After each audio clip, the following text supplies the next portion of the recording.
Okay, magandang araw sa inyong lahat mga boss. So andito ulit tayo sa Barangay Abunagan, Malasigi, Pangasinan. So i-update lang natin yung project natin dito, ng house project. So meron kasing nangyari dito na hindi maganda. So mamaya sasabihin na lang natin mamaya dun sa loob. So bago yun, pakita muna natin yung mga natapos dito sa project natin dito sa Malasigi. So ngayon lang uli kami mag-start. So tingnan natin kung ano mga natapos ng mga taon engineer. So tara mga boss. Okay, so nagbababa na sila. So yung mga taong nilagay ko rito, ito yung mga tao ko. Kasi yung mga tao na engineer hindi na bumalik dito mga boss, pati si engineer, pati na rin si foreman hindi na rin bumalik. So ang hirap dyan. So marami nang nakuhang pera si engineer dito. So magkano na lang yung natira rito? 150,000 na lang yung natira dito na budget. So nakuha na lahat ng engineer yung mga budget nito. So ngayon hindi sila nagpakita. So matagal na silang hindi nagpakita mga boss, mga ilang buwan na rin na hindi kasi sila nagpakita rito. So ang sabi ng may-ari ng bahay, so dahil sa natapos na rin yung due date nila dito sa kontrata, kami na lang daw magtutuloy nito. So pag-uusapan na lang nila daw kung anong action na gagawin nila kay engineer at kay foreman. So nung nakita nyo ito, nung last video na nag-vlog ako rito, so nagkisami kami rito. Tapos wala na yung mga tao ni engineer, pati si foreman wala na. So pati yung mga labor nang nagkisami rito, hindi na rin nila binayaran sa akin. Tapos yung mga kornisang nilagay ko rito, so hindi pa rin ako binayaran ni engineer hanggang ngayon. So ang hirap dito mga boss, hindi na natin mahanap si engineer kung nasan sila. So sabi ni foreman, yung lagi natin kakusap dito, nakakausap niya daw minsan si engineer, kaya lang pa iba-iba daw ng number. Ewan ko lang kung anong talaga yung totoo mga boss. So kaya maganda rin na sabihin ko rito mga boss, kung nanonood man si engineer Marlon Garlitos, so magparamdam ka na at meron ka pang hindi natapos na project dito. So sayang naman yung lisensya mo kung hindi mo tapusin ito mga boss. Siyempre kung ako naman yung magpapabahay, ganun din ang gagawin ko, magre-reklamo rin ako. So maganda sana kung nagpaparamdam ka kay madam o kaya sa akin man lang, kung para alam namin yung gagawin namin dito. So siyempre titulado ka, dapat kung ano yung usapan ninyo, dapat tuparin mo. So siyempre kahit sino naman hindi magagalit sa ginawa mo. Pati ako nga engineer, nagalit dito sa ginawa mo rito. Siyempre ako yung nagrekomenda sa iyo rito, tapos ganyan yung ginawa mo. Malaki yung tiwala namin sa inyo. Okay, so tingnan muna natin kung ano yung mga natapos ni engineer. So kasama na pala natin si foreman dito. So natapos na yung project dun sa Paniki.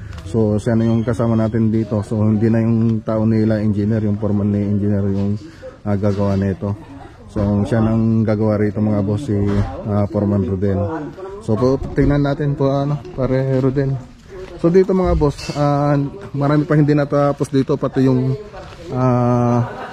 mga spandrel. So marami pang kulang. So andito yung mga spandrel niya, kaya lang ang dami pang kulang mga boss. Hindi ko alam kung saan niya kinuha yung mga spandrel na yan. So mga nga pa uli kami dito mga boss. So dito mayroon naman na silang natapos dito na tinelsan. Kaya lang hindi pa natapos lahat. So meron pang marami pang kulang dito. So sabi ng foreman nung nakausap ko, kompleto na daw yung mga rito, yung mga materialis ng tiles. So andyan na daw. Tapos ang ginawa ko, pumunta ako doon sa bahay ni foreman kasi sabi niya andito na daw yung mga materialis niya. Ayan, nasa bahay daw yung materialis niya. Ang ginawa ko, pinakuha ko na lang sa kanila, tapos pinadeliver ko na lang dito yung para sa mga kwarto. So ang wala pang materialis dito na nilagay ni engineer, yung mga tiles ng mga CR. So marami pa, pero meron naman lang iniwan dito sila foreman na pintuan. So yan yung mga order nila, sila na engineer. So meron pa. Tapos yung mga bintana, may problema pa rito mga boss. So in order nila ito, sila foreman. Kaya lang hindi pa nila nabayaran ng buo.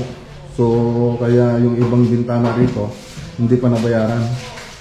So ang daming problema na iniwan nila dito mga boss. So ang hirap niyan, ako lang yung nakukontak ng may-ari ng bahay. Tapos dito, sabi rin nung may-ari ng bahay, kasi sila kasi nag-uusap dito, may usapan daw sila rito. So si foreman daw yung kumuha ng pera rito. Kaya lang hindi rin nila tinapos itong kusina, dirty kitchen. So ayun ang isa pang problema. Kaya pati si foreman baka pati siya may reklamo rito.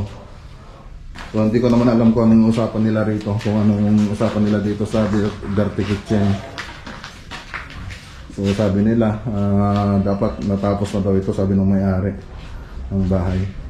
So marami pa tayong gagawin rito mga boss. So kaya lang sabi yung may-ari ng bahay, kasi nakausap ko siya. So bibigyan din niyo ng hanggang March si foreman dito, yung foreman ni engineer. So bibigyan ng hanggang March na gawin itong kusina bago sila umaksyon. Okay, so yan mga boss, ito yung mga gagawin natin dito. Siyempre ang unang gagawin natin dito mga tiles. Yan ang unang gagawin natin. Yung mga kisame, natapos na rin natin itong kisame. So natapos na natin. Yung pinakita natin ito nung last video. So okay na lahat ng kisame. Tapos yung electrical, iwan ko lang kung ano pa yung mga kulang dito mga boss. So ayan. Yung mga pintura, hindi pa rin tapos. So marami pang hindi tapos. So may makuha kang pintor. So yung pintor natin sa panike. Ay, oo, meron, pero yung kung wala siyang trabaho ngayon, so kukontakin ko siya. Papuntay mo rito, para ituloy niyo na itong pintura rito. Pinipintor na po lang ganun dito eh. Ay, pintura ba kayo? Sige.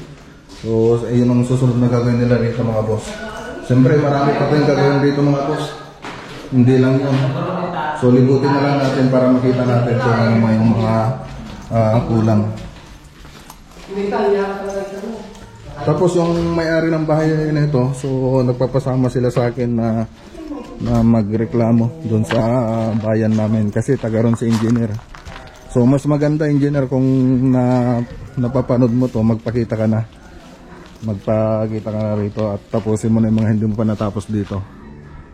May maganda sana kung tumawag ka sa akin o kaya doon sa mismong may-ari ng bahay para makapag-usap kayo. So mababait naman sila rito eh. Kaya siguro kung makipag-usap ka, maintindihan naman siguro nila. So wag mo lang wag mo lang sagarin yung kabitan nila. Siyempre lahat naman ng mabait, kung ginagawa nating masama, may hangganan din yan. So pati ako naawa na rin sa kanila. Naawa na rin ako sa ginawa nyo rito mga boss. Ay ginawa ni engineer dito mga boss. Siyempre kung bahay ko to, gagastos ako ng ganong kalaki, masama rin yung loob ko. Kahit sino man siguro mga boss. Ang mahirap kasi dito, kaya andito ako ngayon. Ako yung nagrekomenda kay engineer. At tiwalang-tiwala naman ako sa kanya dahil ang ganda niya magsalita. Tsaka marami siyang project dun sa amin na mga project ng munisipyo namin. Siya yung mga kinukuha. Kaya tiwala naman ako sa kanya na maganda yung record niya. So marami na rin siyang natapos na bahay. Kaya nagtiwala ako sa kanya. So iwan ko lang kung bakit naging ganun. Hindi namin alam, pati yung mga foreman niya, hindi rin alam kung bakit naging ganun yung ugali ng engineer, bakit hindi siya nagpakita. So kung magalit man sa'yo yung may bahay dito engineer, pagpasensya mo lang, talagang ganun, kahit sino man siguro magagalit. At kung magalit man ako sa iyo engineer, pasensyahan mo na rin ako dahil siyempre alam mo naman na ako yung nagrekomenda sa iyo dito, tiwala ako sa iyo, tapos ganyan yung gagawin mo rito sa project natin. Okay, so andito si may-ari ng bahay.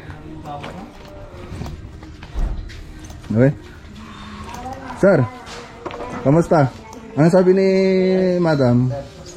Wala pa siyang nasabi sa akin, sir. Ah, wala pa? Oo, si Miles. Oh. So, kasi sa yung kasama kong sasaman ko daw silang na magpa-blatter doon sa amin mga boss. Si Sir. So, kayo yung kasama kong magpapa-blatter doon. Sir. Yung sasamahan ko doon sa amin. So, sila yung Kaya kasi si nanay andun. So, ayan mga boss. So, pasensyahan na lang kung hindi pa siya magparamdam mga boss.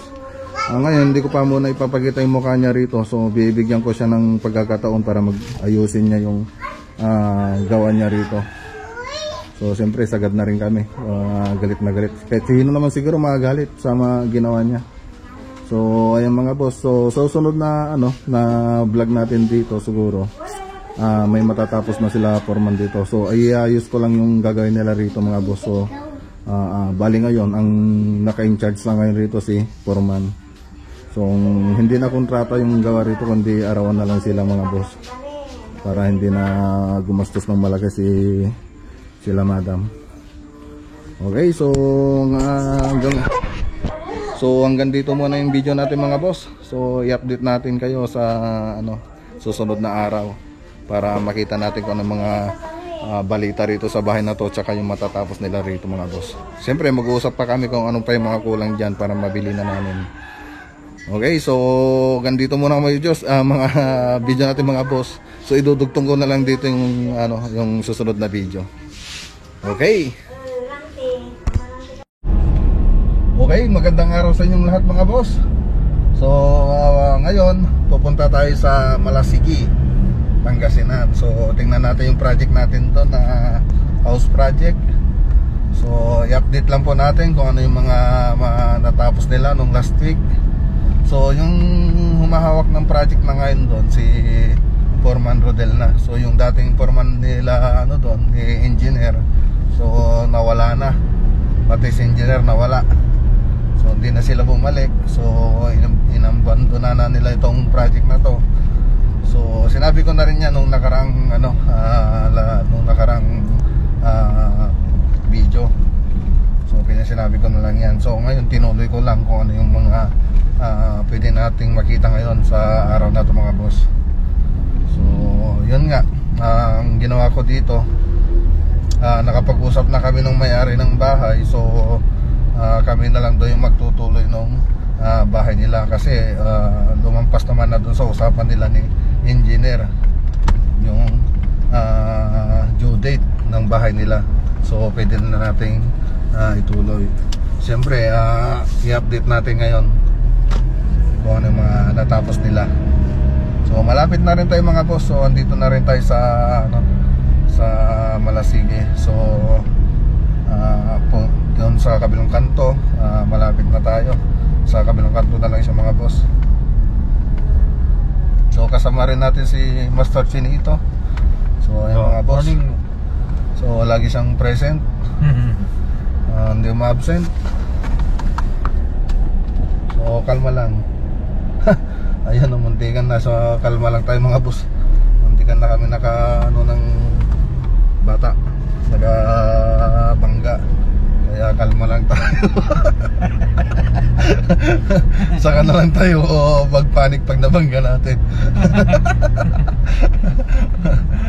May sumigit kasing bata mga boss na nakabike. Kaya bigla ko nasabi yun. So malapit na tayo mga boss. Ayan, so ayan na siya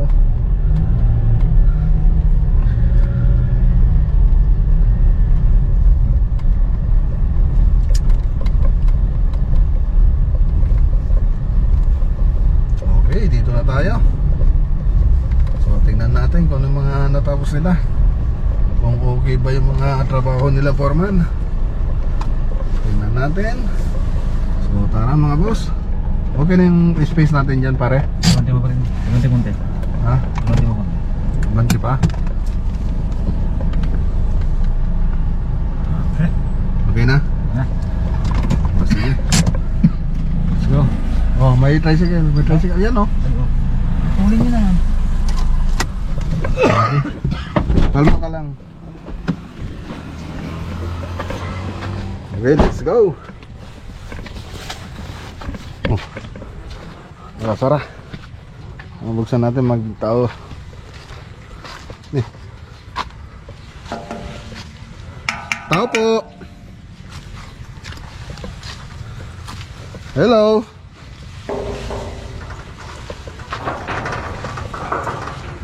Tao po.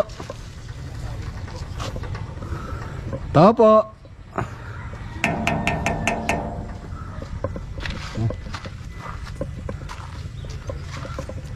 Tao. Ha? Hindi, ano yan? Buksan mo nga. Wala ito oh.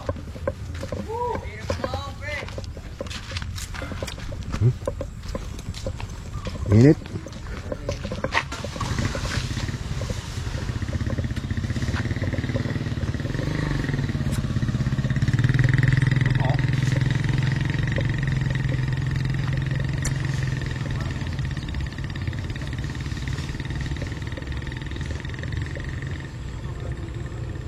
Tao! Nasara yung gate.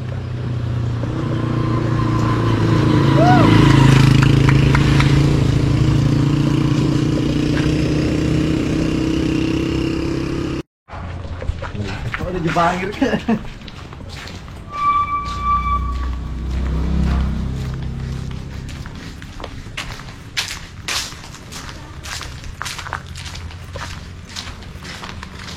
Okay si doon niyo.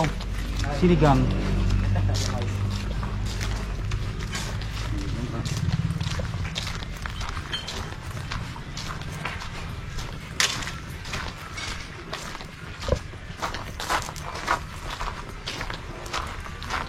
Okay, tignan na natin kung ano yung mga natapos nila.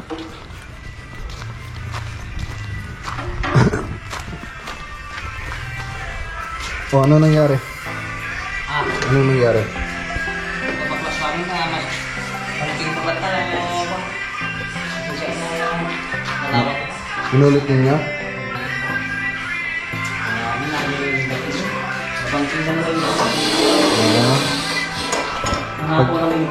Patay mo na yung ano, yung tugtog.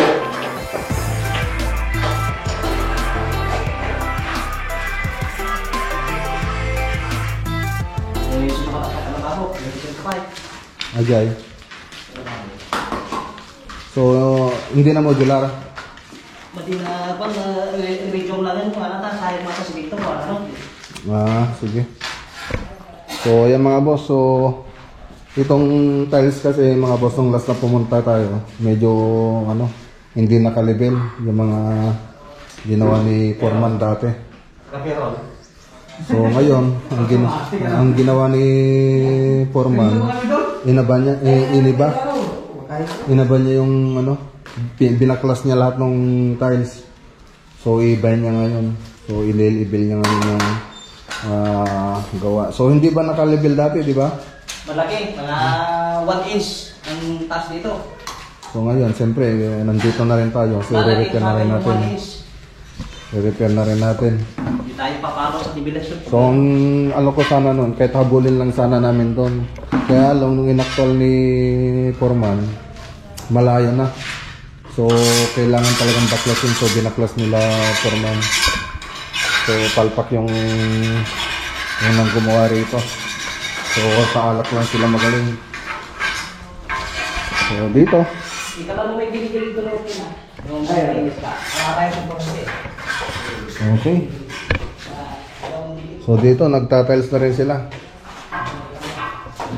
So okay na rito. Tapos dito sa kwarto, okay na rin. So tapos na dito sa mga kwarto. So yan. So puro tiles mo. Puro tiles muna yung mga ginawa nila mga boss. Puro tiles pa lang, no? Yung ginawa ninyo. Oo. Pero malapit na kayo sa banyo. Naayos pa na yung plumbing sa banyo eh. Okay na rin mga plumbing. Pero yung kailangan natin yung electrician kasi magpapalagay daw sila ng outlet dyan. Outlet ng blower para sa buhok. Walang outlet eh. So papuntahin natin yung dating electrician nila rito. So kilala ko naman yun eh. Tapos, yan, may problema kung saan ba yan. Hindi yan, pupunta yan sa ano sa partition dito. Ay, may partition dito. Oo, may partition yan na gagawin. So ako kasi nag-drawing ng ano nito, interior niya. Yung tiles pala dyan na iba, para sa lahat na yun. 16 piraso. Flooring at saka siding na yun. Kaya ayaw niya ng pagawang modular kasi pag mag-modular tayo, babaklasin natin yan, siyempre. Ngayon, parang modular na rin ang itsura yan kasi maglalagay din tayo ng pinto sa ilalim. Yung kung nalang hangin ang modular natin yan. Oo. So dito lang kami magkakabinet dito mga. Pero dito, siyempre matatakpan rin dito mga boss. So nintay lang natin na maayos ni foreman. Okay, so bumili na rin sila ng mga materyales kasi nung punta kami rito halos wala ng materyales. Isang sako na lang yata ng semento. So dito na sila. Ilan kayo magtatrabaho ngayon dito pare? Anin, nagpapasok yung TV. Sige. Sumali sila. Okay. Bali, apat ang sana kami. Sige. Basta ano na lang, kanya-kanyang trabaho. Para hindi masayang yung ano, kasahod nila agad. So ayan mga boss yung update dito sa Malasigi, Pangasinan. So yan muna yung pwede nating ipakita kasi wala pa naman silang ibang ginawa rito na iba. So sa tiles muna sila. So repair tapos baklas ang ginawa nila rito. Ay baklas tapos repair. So ang ginawa rito hindi latag. So kasi nakita nyo naman nung nakarang video naka-tiles na ito. Kaya lang malayo yung ginawa nila foreman. So ayan, ang ano lang natin dito. So sa susunod na video siguro, meron na naman tayong may papakita na ibang pwedeng gawin. So binili na rin ito, no? Walang pabili na, no? Wala lang silang, no? Walang i-install yung mga laboratory nila. Wala, ordinary lang kasi. So ito yung binili ninyo? Pinabili ko yan. Pinabili mo yan? So ayun. Sama ko rin. Sumama ka? Hindi na. Hindi na? Bahala Sila ng bahala. So ayan. Siyempre kung nanonood man si engineer o kaya si foreman, so siyempre yung foreman dati dito mga boss at saka si engineer, so makipag-ugnayan na kayo sa may-ari ng bahay rito bago pa huli ang lahat. So yung mga boss, yun ang gusto kong sabihin sa kanya. So mababait naman sila rito. Iwan ko lang kung bait ganun yung ginawa nila kasi rito. So yung mga boss, kung meron mang magpapa-shoutout, so sa bahay na lang mga boss. Kasi hindi ko rin naman dala yung listahan natin. So Foreman, meron ko sasabihin? Wala lang. Sa mga masugid natin taga-subaybay ay pinabati ko na lang sila ng magandang araw ngayon. Okay, so magandang araw po sa inyo. God bless daw po. So ayun mga boss, so hanggang ito muna yung pwede natin may pakita ngayon. Kung may shoutout man, babasahin ko lang doon sa bahay. So ibabanggitin ko lang doon. Okay, so paki-subscribe na lang itong video natin. So tapos nood lang kayo lagi mga boss. Siyempre i-update po natin yung ibang project natin na mga gawa ng ibang kasama natin. Okay, so ingat po tayo lagi at God bless.